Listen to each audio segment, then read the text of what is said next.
इस समय हम मौजूद हैं महाराष्ट्र के पुणे ज़िले में।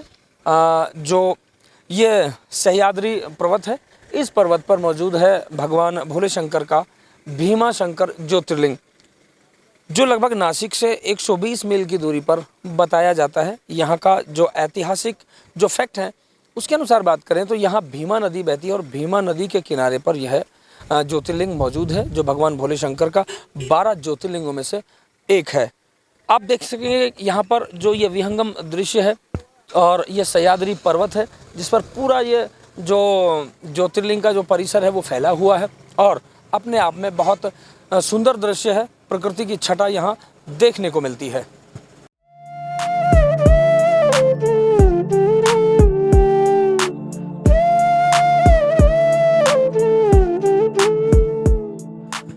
भगवान भीमा शंकर के लिए जब आप जाएंगे तो रास्ते में इन जंगलों से आप होकर गुजरेंगे। यहाँ पर मैं बता दूं, एक वन विभाग का बोर्ड यहाँ पर लगाया गया है, साइन बोर्ड यहाँ पर लगाया गया है, जिस पे लिखा हुआ है भीमा शंकर अभयारण्य। यानी यहाँ पर वन्य जीव, पशु इत्यादि आपको बहुत बड़ी संख्या में देखने को मिल सकते हैं और आप इन जंगलों से होकर भगवान भीमा शंकर के दर्शनों के लिए जरूर निकलेंगे। लेकिन आपको बता दें कि इन जंगलों में जो शांति है वो अपने आप में एक अलग ही अनुभव आपको कराएगी और इसी शांति की तलाश में शायद पूर्व में हमारे साधु संत तपस्या के लिए इन्हीं जंगलों में आया करते थे।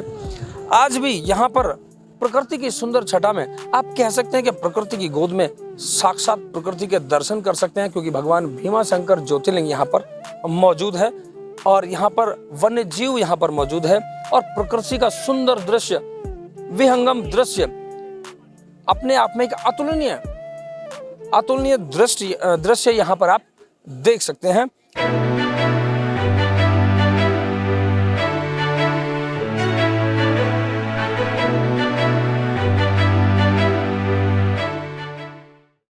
आपको बता रहे हैं कि लगभग 120 मील की दूरी पर है ये नासिक से और महाराष्ट्र में एक बड़ा धार्मिक स्थल है। और यहाँ पर आपको बता दें कि इतना विहंगम दृश्य, पर्वत जो है, पर्वत चारों तरफ है और बीच में भगवान भोलेनाथ का ये ज्योतिर्लिंग मौजूद है। यहाँ का नज़ारा बहुत देखने लायक है। आज के युवाओं को, बच्चों को यहाँ पर आना चाहिए। हिंदू धर्म की संस्कृति के अनुसार ये मान्यता हमारी वर्षों पुरानी है कि हम अपने धार्मिक स्थलों को और अपनी संस्कृति को जान सकें।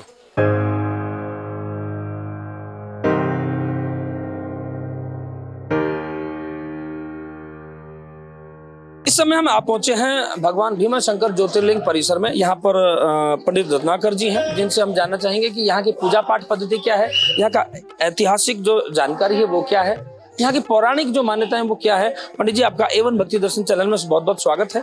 आप हमें बताएं, हमारे दर्शकों को बताएं कि यहाँ का जो ऐतिहासिक जो जानकारी वो क्या है, कब से उत्पत्ति है और क्या भगवान भोलेनाथ की यहाँ की मान्यताएं हैं। मेरा नाम रत्नाकर है। मैं भीमा शंकर क्षेत्र का पुजारी हूँ, पुरोहित हूँ। यहाँ मैं पूजा पाठ करता हूँ। यहाँ का पूजा का प्रावधान ऐसा है कि मंदिर सुबह 5 बजे खुलता है, 5 से 5:30 मंदिर का पूजा पाठ होता है और 5:30 बजे के बाद दर्शन आम आदमी के लिए खुला रहता है और दिन भर खुला रहता है। 2 बजे तक अभिषेक पूजा पाठ होते हैं, 2 बजे के बाद अभिषेक पूजा बंद होते हैं, लेकिन दर्शन के लिए पूरा दिन खुला रहता है और रात को 9:30 बजे बंद होता है। ये तो मंदिर का ये बोल दिया। दूसरा ऐसा बात यह है, यहाँ पौराणिक कथा है ऐसा है कि यहाँ त्रिपुरासुर नाम का एक दैत्य था, असुर था और शिवजी का भक्त भी था। भक्ति करते करते शिवजी ने एक दिन उसको प्रसन्न हो गए। प्रसन्न होने के बाद शिवजी बोले, तेरे को क्या चाहिए? बोले, मेरा नाम त्रिपुरासुर है, मैं 3 पुरों का राजा हूँ, स्वर्ग मृत्यु पाताल ये तीनों पुरों का राजा हूँ। मेरे पास धन दौलत ऐश्वर्य संपत्ति सब कुछ है, लेकिन मेरे पास अमर पद नहीं है, वो आप दे दो। तो शिवजी बोले, भोलेपन में उसने असुर को, त्रिपुरासुर को अमर पद का वरदान दिया और वरदान देने के बाद वो राक्षस उन्मत्त हो गया, अपने जैसे लोगों को परेशान करने लगा। अपना लोगों को परेशान होने के बाद उसने सब मोर्चा भगवान की तरफ बढ़ाया, तो भगवान को भी परेशान किया, क्योंकि उसको मालूम था मेरा नाम त्रिपुरासुर है, मेरे को अमर पद का वरदान है, इसलिए मेरे को मार नहीं सकता। इसीलिए वो सब बहुत लोगों को त्रस्त करने लगा, भगवान को त्रस्त करने लगा। बाद में सब भगवान त्रस्त हो गया, अभी क्या करने का। तब सब मिलके विष्णु जी के पास जाते हैं, विष्णु जी को ऐसे ऐसे हकीकत बोलते हैं, तो विष्णु जी शिव जी को बोलते हैं, तू भी इसका निराकरण कर सकते हो। तो शिव जी बोले कि विष्णु जी बोले शिव जी को तुम देवी की आराधना करो, माता जी को प्रसन्न करके ले लो। प्रसन्न होने के बाद माता जी की शक्ति और तुम्हारी शक्ति दोनों की शक्ति एक हो जाएगी, बाद में तुम उसका संहार कर सकोगे। ऐसा वर मिलने के बाद शिव जी इस जगह पे तपश्चर्या करते, माता जी को प्रसन्न करके लेते। प्रसन्न होने के बाद माता जी की शक्ति और शिव जी की शक्ति दोनों की शक्ति हो जाती, अर्धांगी पार्वती का रूप हो जाता है। और कार्तिक शुद्ध प्रतिपदा से पूर्णिमा तक यह उनका घनघोर युद्ध होता है और कार्तिक पूर्णिमा के दिन इस राक्षस को मार दिया जाता है। मारने के बाद शिव जी इस स्थान पे विश्रांति के लिए बैठते, ये इनका विश्रांति का जगह है। 15 दिन का श्रम हुआ, उसमें आंग में जो पसीना निकला, उसके जो पानी बहा, उसको भीमा नदी करके, भीमा नदी का यहाँ से भीमा नदी स्टार्ट होती है, यही भीमा नदी का उद्गम स्थान है। वो त्रिपुरासुर राक्षस था, उसकी 2 पत्नी थी। वो बोले हमारे पति को मारा, अभी हमारा क्या हो जाएगा। तो शिवजी बोले मैंने उसको अमरपद का वरदान दिया था, लेकिन उसने उसका दुरुपयोग किया, इसलिए मेरे को उसको मारना पड़ा।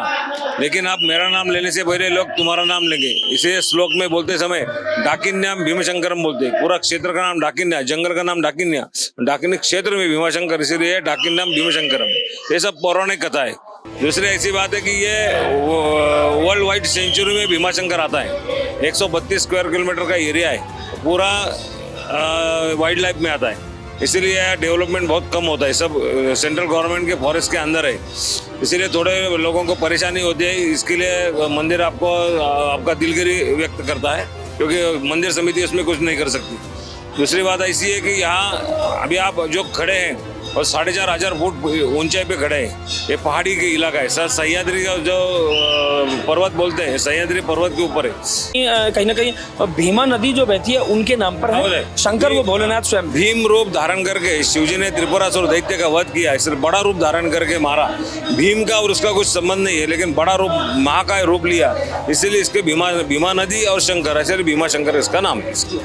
पंडित जी आपने बहुत हमें जानकारी दी, लेकिन आज यहाँ पर जो हम धार्मिक स्थल पर खड़े हैं, हमारे युवा बहुत कम नजर आते हैं। क्या कहेंगे, कहीं ना कहीं हमारे युवा अपनी संस्कृति से, अपनी सनातन धर्म की जो जानकारी है उससे कहीं भटक गए हैं? क्या कहेंगे, आपकी नज़र में क्या है, क्या लगता है? नहीं, ये उनको जो परिपाठ है वो घर में ही पहले आप मिलना चाहिए, घर से ही चालू होना चाहिए। घर के लोग समझो रोज मंदिर में जाते होंगे, पूजा पाठ करते होंगे, दर्शन करते होंगे, तो यही आदत बच्चे को लग जाएगी।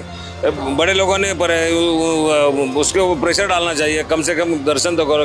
नहीं मंदिर में जाता तो कम से कम घर में जो भगवान पड़े, घर में जो रहे, उनको भी दर्शन करके या अगरबत्ती लगा को 5 मिनट का, और ऐसा करना चाहिए वो बालक लोगों ने। इसे मतलब पंडित जी कहने का मतलब आपका ये है कि कहीं ना कहीं हमारे यहाँ युवाओं में, बच्चों में या हमारे परिवारों में संस्कारों की कहीं ना कहीं कमी रह गई है, ऐसा बोल सकते हैं आप, ऐसा बोल सकते हैं। आपके हिसाब से क्या होना चाहिए? आप धार्मिक स्थल पर बैठे हैं, हर तरह के लोग आते हैं और काफ़ी पीढ़ियों से आपके जो पुरख हैं उन्होंने भी यहाँ को संभाला होगा। कितना बदलाव आज उस समय तक आप देखते हैं? बहुत बदलाव आया है यहाँ। 1985 तक यहाँ गाड़ी भी नहीं आती थी। 85 से लेके थोड़ा बहुत आगे बढ़ने लगा है। आज इतना हो गया है कि पूछो मत, बहुत परेशानी हो रही है। मंदिर सभी हमने भी कभी इतना भीड़ कभी देखा नहीं, लेकिन गए 3-4 साल में जैसा कोरोना का खत्म हो गया, उसके बाद में भीड़ की संख्या और लोगों की भी संख्या बढ़ती है। सब श्रद्धालु भाविक भक्त आते रहते हैं, रोज आते रहते हैं।